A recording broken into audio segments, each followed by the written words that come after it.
ಅಣ್ಣ ನ್ಯಾವೆ ಆಪ್ದು ಇದೇ last video ಅಂತ ಹೇಳ್ದಲ್ವಾ, ಇದಾದ್ಮೇಲೆ ನಿಂಗೆ 1.5 ಲಕ್ಷ ಎಲ್ಲಿಂದ ಬಂತು? ನ್ಯಾವೆ ಆಪ್ದು ಲಾಸ್ಟ್ ಇದೆ ವಿಡಿಯೋ ಅಂತ ಹೇಳಿದ್ಮೇಲೆ ನಾನು ಅರ್ನ್ ಮಾಡಿರೋ ಅಮೌಂಟ್ ಇದು ಇಷ್ಟು ಅಮೌಂಟ್ ಬಂದಿದೆ. ಎಷ್ಟಿರ್ಬೋದು ನೋಡಿ, ಗೆಸ್ ಮಾಡಿ. ನಿಜವಾಗ್ಲೂ ಇದು ಆಪ್ ಇಂದ ಅರ್ನ್ ಮಾಡಿರೋದೇ ಅಮೌಂಟ್ ಗುಂಡ. ಇದು ನನ್ಗೆ ಯಾವ್ದೇ ಪ್ರಮೋಷನ್ ಮಾಡಿದ್ರು ಇಷ್ಟು ಅಮೌಂಟ್ ಬರೋದಿಲ್ಲ. ಈ ಆಪ್ ಇಂದ ಡೈಲಿ ಹೆಂಗಿಲ್ಲ ಅಂದ್ರೂ ನನಗೆ 2,000-5,000 ರೂಪಾಯಿ ನಂಗೆ ಅಮೌಂಟ್ ಅರ್ನಿಂಗ್ ಆಗ್ತಾ ಇದೆ. ಮತ್ತೆ ಬೇರೆಯವ್ರಿಗೆ ಯಾರಿಗೂ ಆಗ್ತಾ ಇಲ್ವಂತೆ, ನೀನ್ ಒಬ್ಬನಿಗೆ ಮಾತ್ರ ಎಲ್ಲಿಂದ ಆಗ್ತಾ ಇದೆ?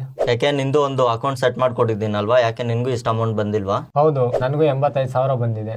ಅದ್ ಹೆಂಗೆ ಅಂತ ನಮ್ಮ ಫಾಲೋವರ್ಸ್ ಹೇಳು, ಅವರು ಅರ್ನ್ ಮಾಡ್ಲಿ. ಪ್ರೊಫೈಲ್ ಮೇಲೆ ಕ್ಲಿಕ್ ಮಾಡಿ, ಬಯೋದಲ್ಲಿ ಒಂದು ಲಿಂಕ್ ಇದೆ, ಅದ್ರ ಮೇಲೆ ಕ್ಲಿಕ್ ಮಾಡಿ. ಇಲ್ಲಿ ಸೆಕೆಂಡ್ ಲಿಂಕ್ ನ್ಯಾವೆ ಆಪ್ ಅಥವಾ ಅರ್ನಿಂಗ್ ಆಪ್ ಅಂತ ಇದೆಯಲ್ಲ, ಇದ್ರ ಮೇಲೆ ಕ್ಲಿಕ್ ಮಾಡಿ. ನಿಮ್ಗೆ ರಿಫ್ರೆಶ್ ಅಂತ ಒಂದು ಪೇಜ್ ಬರುತ್ತೆ. ಇವಾಗ ಮೇಲೆ 3 ಡಾಟ್ಸ್ ಮೇಲೆ ಕ್ಲಿಕ್ ಮಾಡಿ, ಓಪನ್ ಇನ್ ಕ್ರೋಮ್ ಅಥವಾ ಓಪನ್ ಇನ್ ಇಂಟರ್ನೆಟ್ ಅಂತ ಇರುತ್ತೆ, ಅದ್ರ ಮೇಲೆ ಕ್ಲಿಕ್ ಮಾಡಿ. ನಿಮ್ಗೆ ಪ್ಲೇ ಸ್ಟೋರ್ ಓಪನ್ ಆಗುತ್ತೆ. ಪ್ಲೇ ಸ್ಟೋರ್ ಅಲ್ಲಿ ನ್ಯಾವೆ ಆಪ್ ಅಂತ ಇರುತ್ತೆ, ಅದನ್ನ ಇನ್ಸ್ಟಾಲ್ ಮಾಡ್ಕೊಳ್ಳಿ. ಇನ್ಸ್ಟಾಲ್ ಆದ್ಮೇಲೆ ನಿಮ್ಮ ಫೋನ್ ನಂಬರ್ OTP ಕೊಟ್ಟು ಲಾಗಿನ್ ಮಾಡ್ಕೊಳ್ಳಿ. ಸ್ವಲ್ಪ ಮೇಲೆ ಸ್ವೈಪ್ ಮಾಡಿದ್ರೆ ಇಲ್ಲಿ ಡಿಜಿಟಲ್ ಗೋಲ್ಡ್ ಅಂತ ಇರುತ್ತೆ, ಈ ಡಿಜಿಟಲ್ ಗೋಲ್ಡ್ ಮೇಲೆ ಕ್ಲಿಕ್ ಮಾಡಿ. ನೀವು ಇಲ್ಲಿ ಎಷ್ಟಾದ್ರೂ ಇನ್ವೆಸ್ಟ್ಮೆಂಟ್ ಮಾಡಬಹುದು. ಇನ್ವೆಸ್ಟ್ ಮಾಡಿದ್ರೆ ನಿಮ್ಮ ಅಕೌಂಟ್ ಆಕ್ಟಿವೇಟ್ ಆಗುತ್ತೆ. ನೀವು ಇಲ್ಲಿ ₹1 ಸಹ ಇನ್ವೆಸ್ಟ್ ಮಾಡಬಹುದು. ಇಲ್ಲ ₹10 ಕೇಳುತ್ತೆ, ₹10 ಪೇ ಮಾಡಿ. ಈ ಪೇ ಮಾಡಬೇಕಾದ್ರೆ ನಿಮ್ಮ ಪಾನ್ ಕಾರ್ಡ್ ಅಲ್ಲಿರೋ ಹೆಸರು, PAN card number, PAN card ಅಲ್ಲಿರೋ ಡೇಟ್ ಆಫ್ ಬರ್ತ್ ಕೇಳುತ್ತೆ. ಮೂರನ್ನು ಕೊಟ್ಟು ವೆರಿಫಿಕೇಶನ್ ಸಕ್ಸಸ್ಫುಲ್ ಮಾಡ್ಕೊಳ್ಳಿ. ಆಕ್ಚುಲಿ ಇವಾಗ ಪೇಮೆಂಟ್ ಮಾಡಬೇಕಾಗುತ್ತೆ. Google pay, phone pay use ಮಾಡಿ ನೀವು ₹10 ಪೇ ಮಾಡಬಹುದು. ಇವಾಗ ನಿಮ್ಮ ಕಂಪ್ಲೀಟ್ ಅಕೌಂಟ್ ಆಕ್ಟಿವ್ ಆಗಿರುತ್ತೆ. ಮತ್ತೆ ಸ್ವಲ್ಪ ಬ್ಯಾಕ್ ಬನ್ನಿ, ಇಲ್ಲಿ ರೆಫರ್ ಅಂಡ್ ಅರ್ನ್ ಅಂತ ಇದೆಯಲ್ಲ, ಇದ್ರ ಮೇಲೆ ಕ್ಲಿಕ್ ಮಾಡಿ. ಸ್ವಲ್ಪ ಮೇಲೆ ಸ್ವೈಪ್ ಮಾಡಿದ್ರೆ ಇಲ್ಲಿ ಶೇರ್ ವಿಯಾ ವಾಟ್ಸ್ಆಪ್ ಅಂತ ಇದೆಯಲ್ಲ, ಇದ್ರ ಮೇಲೆ ಕ್ಲಿಕ್ ಮಾಡಿ. ನಿಮ್ಮ ಫ್ರೆಂಡ್ಸ್ ಫ್ಯಾಮಿಲಿಗೆ ಈ ಲಿಂಕ್ ನ ಶೇರ್ ಮಾಡಿ, ನೀವು ಸಹ ಅರ್ನ್ ಮಾಡಬಹುದು.